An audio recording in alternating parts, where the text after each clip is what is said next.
I mean, I think the certification is helpful. It focuses on the tools and techniques, but at the end of the day, projects are about people. It's about a team of people and getting a team of people to do things in certain ways.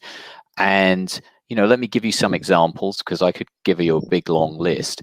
But I would say first thing with a Please. project manager, if you look at a project, there's a plan, and the plan tells everybody what to do in the project. It tells everybody apart from the project manager, who has to decide how they're going to spend their time because they're not in the plan, because they're running the plan. And so the first thing is kind of the judgment to understand, well, where am I going to spend my time today? Because there's 101 things the project manager can do, but there are probably only 10 times to do 10 of them. So it's about that ability to understand the context and think, this is the things I'm going to focus on, because there's more than you can do than you could possibly do. And then it's skills like good communication skills, good relationship building, thinking about how you get the best out of a team.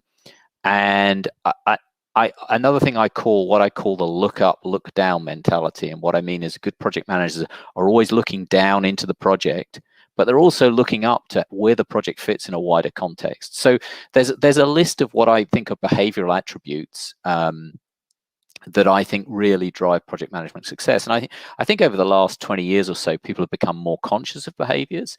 But I know when I wrote my first book, I don't think I was the only person talking about the behaviors of project manager, but I was possibly lucky to be the first one to write about them, as in, if you want to be a project manager, this is how you need to behave, this is how you need to think.